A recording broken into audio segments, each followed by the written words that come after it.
ఈ ఇల్లు నా దేహం, ఈ సంపద నా ప్రాణం.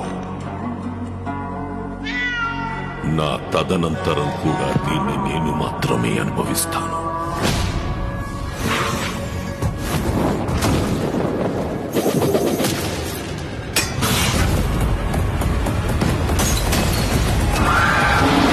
హలో హలో, బండి కొంచెం మెల్లగా. అసలే మన లైఫ్ అంతంత మాత్రం.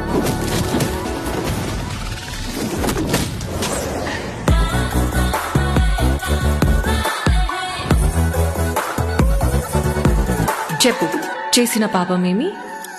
నేరాలు పాపాలేంటండి, డిగ్నిఫైడ్గా లవ్ చేస్తేనే. చచ్చే వరకు చేయవద్దని వేయాల్సిన ముద్రలేసి